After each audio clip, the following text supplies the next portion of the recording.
Hours. Thank you. Alex. Thank you, Prime Minister. Alex Wickham from Bloomberg. Bloomberg, sorry. On your coalition of the willing, do you think it can be bolstered by countries that aren't just in Europe? Essentially, we've got Canada represented here today. Do you think you could get countries beyond Europe to join the coalition of the willing, essentially make it almost a transatlantic partnership?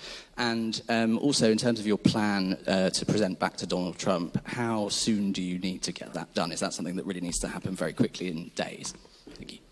On the countries beyond Europe, obviously we had Canada here, who've traditionally taken a forward-leaning role.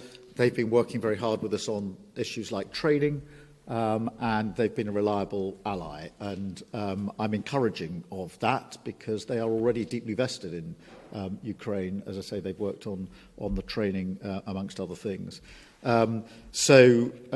Yes, on the question of the US, look, I spoke to President Trump last night. I'm not going to go through the details of that conversation, but I would not be taking this step down this road if I didn't think that it was something that would yield a positive outcome in terms of ensuring that we move together, Ukraine, Europe, the UK and the US, together towards a lasting peace. And so that's the way I've approached this in the last few days. Hugo, from the iNews. Thank you, Prime Minister. Hugo Jai from the iPaper. Obviously, the other party that would need to sign up to any future peace deal is Russia. President Trump has said he wants to talk to Russia. You're coming up with a peace deal without Russia's involvement. What makes you think that Russia can be persuaded to sign up to this deal that's been agreed by its enemies? Well, in the end, a deal will have to involve Russia. Of course it will.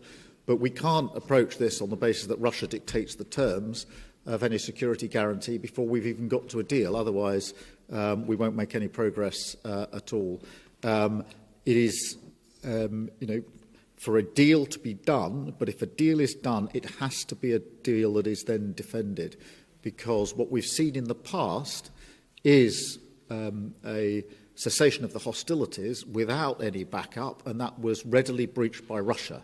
And that is precisely the situation that I think we need to avoid this time around, which is why we're going down this road. Antonello, please, from La Repubblica.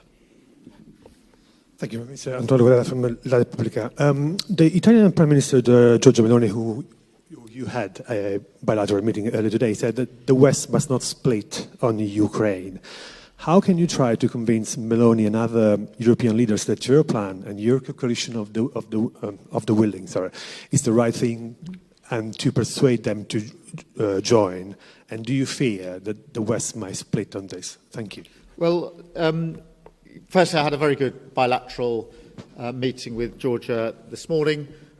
We had the first bilateral brunch, I think, in the history of British-Italian relations. So that was a first.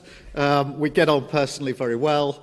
And she's very clear, I don't want to speak for her, but I think her position is well known, that Europe and the US have to stand together and that bond must always be strong. So there's a huge amount of common ground between the way I see this and the way Georgia sees this, particularly the view that it is important for the security and defence of Italy, of Europe and the United Kingdom that we work, as we've always worked, closely aligned with the United States. Thank you all.